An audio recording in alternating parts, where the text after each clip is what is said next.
I decided to do a live stream today because I wanted to share with you a few different things that have been going on. I've been super busy for the last couple of weeks, just trying to create content, obviously providing services, media services to my clients, did some fall shoots.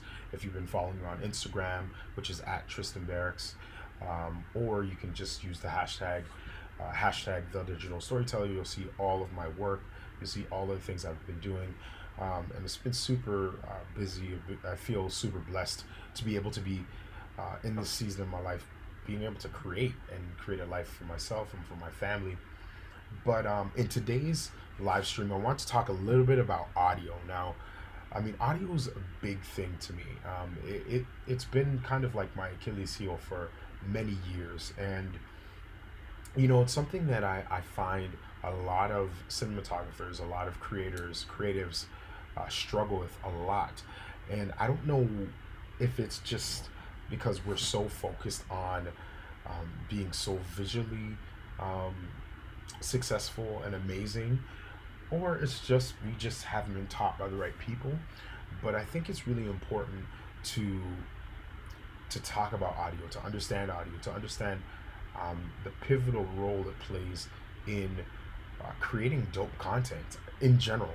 Content in general thrives when you are adding dope audio to it, especially when it comes to video. You can have pretty cool shots, but if you add in the right sound effects, the right music, the right audio, so you can hear the interview properly, it really does make a huge difference.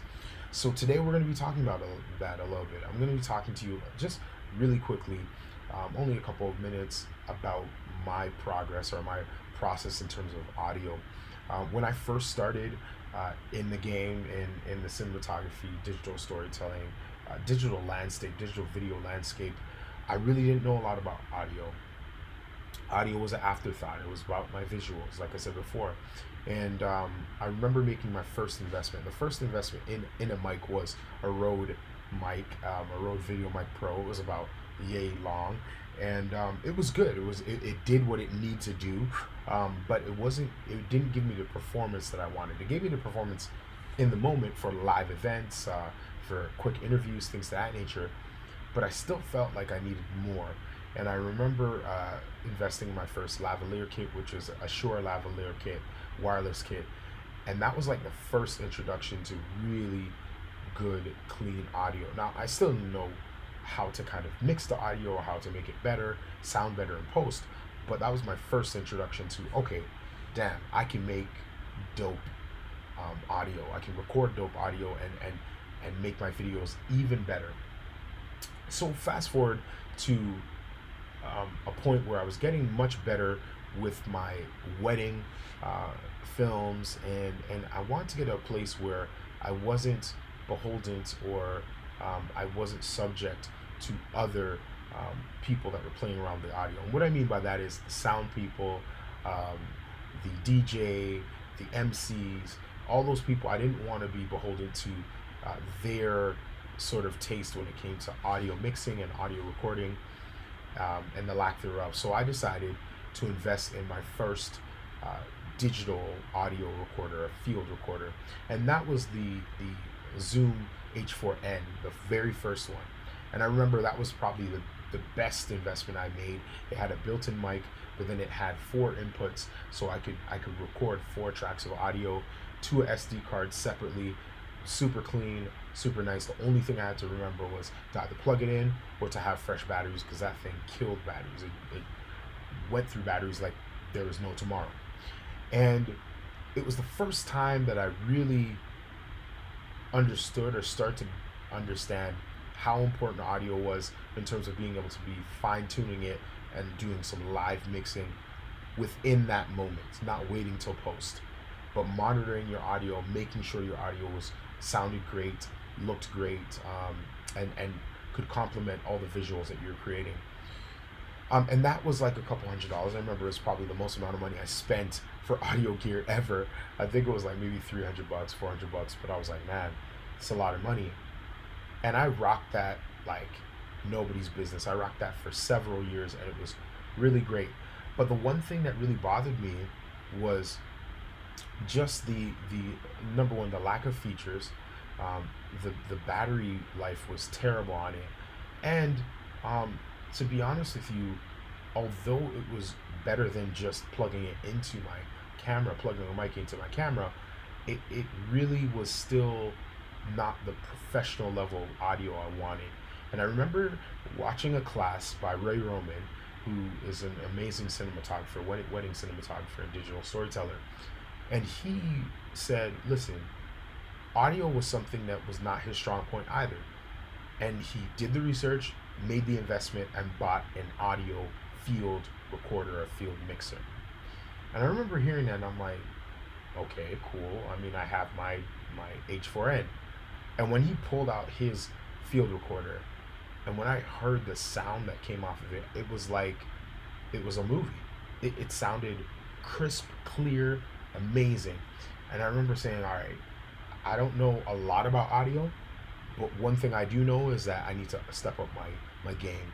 And just around that time, I was looking at maybe upgrading to the H4, the H6. At the time, just got released, and I was looking to upgrade to that. And then another product came out, and that was the Zoom F8. And I saw it, and I was like, you know what? It's about the same price as what the other product Ray Roman was suggesting, which was about $1,000 to $1,200, which I know sounds like a lot, but it had things like dual recording for SD card slots, or two SD card slots for dual recording, I should say. It had multi-track backups, meaning I could record one track on, I could record one audio input on two tracks, which would allow me to record slightly higher or hotter on one track, and then the second track I could record lower. And if the higher track, or the track that was a little bit hotter, when I say hotter, I mean more sensitive, it was a little bit louder, picked up a sound that was overmodulated or distorted, I could use the secondary track that was recording a lot lower. And just things like that were really good. Having more than just two or four inputs was amazing. Being able to have, again, two SD card slots. If one SD card, crapped out on me or died on me, or something happened to it, malfunction, I had another backup of all the audio. Those are features that were really important to me. Being able to plug it into a mixing board, and for it to be very similar to the audio tools that other audio professionals were used to, was important to me. So I've been using that now, and I'm actually using that to record the audio for this live stream right now for the last 2 or 3 years now. It's been amazing. It's been immaculate. And it got to a point where I was like, okay, well, I'm kind of building this studio for more live streams, for more of my podcast, or to do more podcasting, and for my vlogging show Cinecut, and other vlogs. And I was like, you know what, the Zoom F8 is a great tool that I travel with, and I bring it to different shoots with me. And I need something that I can just keep at home, something that can be lightweight, that I can use for multi-purposes, that's very similar in performance as the Zoom F8. And a few years ago, Zoom actually created or released the Zoom F4.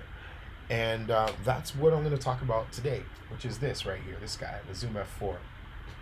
Now, the Zoom F4 is essentially the baby brother to the Zoom F8. And I love this thing. I think that this is actually more impressive, and is geared towards a person like myself in terms of the knowledge that I have of audio, and the features that I need. It's way more geared to me, and my needs. And I think that, if I had everything being equal, and I had the chance to be able to do things over, I'd probably just buy 2 of these. And the reasons for that are plentiful, and I'll go into it now. But a few things first of all. So this is the Zoom F8. Let me just pull this mic a little bit closer here. This is the Zoom F8, the Zoom F4, I should say. And first and foremost, it has an LCD screen. It's a very basic LCD screen, one monocolor. Um, it has nice knobs right here, so it allows you to have 4 inputs or up to 6 inputs depending on the setup that you have, which is great. It's more than what I need. I actually got it for around the same price as um, a Zoom H6. Zoom H6 is about 499, so $500. I got this for 599. Um, Zoom is probably creating a new product or a replacement for this, and I got this pretty much on, the clearance rack type of thing. It wasn't used. Regular price was like $800 or $900. I got it for 599, so I'm super stoked about that. Um, Again, it has all of your control functions at the front here. You have your inputs, your 4 inputs, 1, 2, 3, 4, right over here. And then on the other side, we have our inputs, or sorry, our outputs, I should say. So unlike the Zoom F8, it actually has full full XLR outputs, which is great. The Zoom F8, which I don't like, has the micro or the mini XLR out out cables and inputs, which it's to me it's a terrible idea. I'd much rather just have an XLR full XLR output, so that I can just plug in my cables and we can be done with it. Whereas with the Zoom F8, when I travel with it, I have to have those adapters if I want to have if I want to output sound, which is kind of dumb. I have my power over here. What is it called again? It is called the DC in power in. We also have our 1/4 inch out for headphone, and then we have our 1/8 of an inch output as well. At the back, we have our inputs for our time code, as well as we have um, this little screw here. Now this screw allows you to open, when you open it up, it, give me a second here, it's taking forever. Come on, there we go. This actually opens up to where you put your SD cards, which are right here. So just pull that out. So I have my SD card in there. And then you also have this block here, which is basically your battery pack. So if you want to go wireless, you don't want to plug this into a generator or a power outlet, I should say, then you don't have to. You can go battery powered, which I've heard lasts about 3 to 4 hours, which is pretty dope. This little compartment right here, if I pull this off, if I can, this actually is an adapter. It's an input for an adapter. So if you know anything about the Zoom H6, it's a modular recorder. What that means is the top part of the recorder, you can change the adapters to different mics that you want to use. So it comes with a built-in sort of stereo mic that crosses over, but then you can also get I believe it's a circular or optical mic. I forgot what you call it.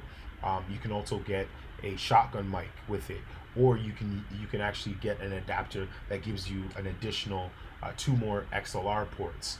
So I mean, again, this is a great addition, and this actually gives you the extra 2 ports that you if you need them, because obviously this only comes with 4 ports, which is more than enough for me. What are some of the things I really love about this? Again, I love the form factor. I love the fact that, again, the SD card slots are actually built into the back.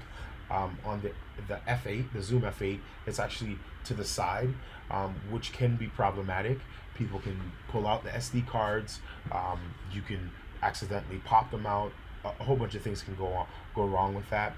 The other thing I really like about this particular device is, again, it's a lot more simplistic in terms of the flow and the menu structure. Now obviously that goes without saying, because there's certain features that are not built into this particular device that's built into the F8. But I just like the fluidity of the actual menu. I may go into that on another live stream later on. But the main reason why I got this was for actually my in studio use. And I actually used it this past weekend for the first time, and I loved it. I loved it. It just felt right. It was easy to use, easy to set up, and the quality was just as good, if not better, than my Zoom F8. So what I'm thinking is I might travel with this instead of the Zoom F8. And the main reason for that is, number one, the Zoom F8 is 1,200 bucks versus the 600 bucks that I spent for this. So if I lose this, if somebody steals this from me or whatever else, it's not as bad as if I lost my Zoom F8. But the other reason is because honestly, I don't really need 8 inputs. For the most part, I have maybe an XLR input in terms of like a boom mic plugged into this, and then a XLR input used for wireless mics, and maybe I'll have two wireless labs plugged into this at best. So I still have one more input that I can use at any given time, which is great. Then on the flip side, I have those two full size um, um, XLR inputs. I mean, to me, or I shouldn't say inputs, but I should say outputs. These two XLR outputs to me are the game changers, and I love that. I love how I don't have to walk with extra adapters. That's a big deal for me, especially when I'm running and gunning. I don't have time to try and fiddle around and find adapters. I hate having too many adapters and too many things. So yeah, this is my new baby here, the Zoom F4. If you can get your hands on one, it's worth every penny. I would definitely pick it up. Um, Other than that, I would love to talk to you a little bit more um, about my channel and some changes that are coming along. One of the big things that, first of all, I'd like to say is thank you so much for tuning into this live stream. But not only just that, thank you so much for being a part of this, what I believe is a movement of digital storytellers. The art of storytelling, it has not died. It's growing. It's vibrant. It's amazing how many people want to tell dope stories, and I just want to be a part of facilitating and creating the environment for people to grow in that and grow in those skills. But secondly, the big thing I want to do with this channel is I really want to make it something, a place where you find answers. I think a lot of times people with some other channels may project what they think the audience wants to talk about, or what they think a lot of their people and their fans want to talk about. I want to hear from you. So if you don't mind taking a sec and just dropping down a couple of suggestions in terms of some things that you would love for me to cover, some topics, whether it's in a live stream, whether it's in a Cinecut video, whatever it is, I would love to be a part of that, being able to help you grow. I'm all about the culture. I'm all about teaching people how to tell dope stories with the tools that they already have.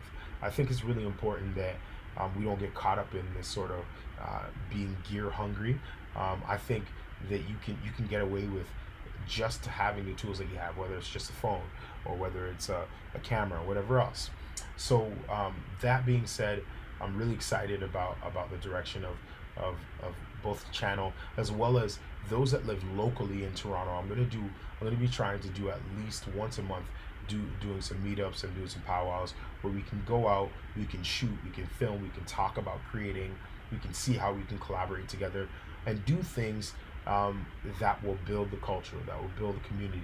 I'm really excited about that. I hope you are too. One last thing.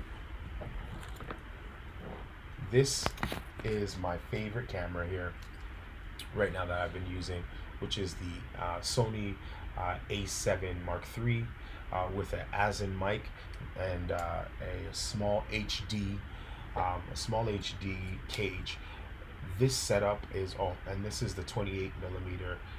It's like a $300, $200 or $300 lens, but this setup right here has been everything to me in terms of doing my vlogging, um, just getting some cool architectural photography, just doing just basic general filming, everyday filming.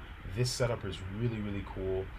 It's not super expensive. I mean, there is an investment that you have to make, but the return on the investment is super dope. Check it out. Check out my review on the A7 Mark III. Um, I honestly don't even use my A7S Mark II. Um, I just don't. I don't need to because this camera does everything and more. I think I'll talk about this on another live stream. Why I love this camera so much. It's super dope. This Asin mic has been everything since I picked it up in the summer in August. So I'll start talking about some of the gear that I'm using and why I'm using it. As you can see, I'm slowly my building this studio up. I really want to make it into something epic and dope, but that takes time. So I'm like, you know, painting and putting together my walls and doing all that other stuff. So bear with me, but I promise you that the journey will be well worth it.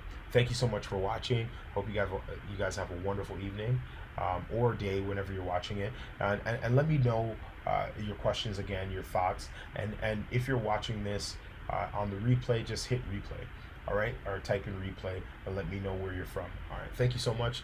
Peace. Stay blessed. Stay positive.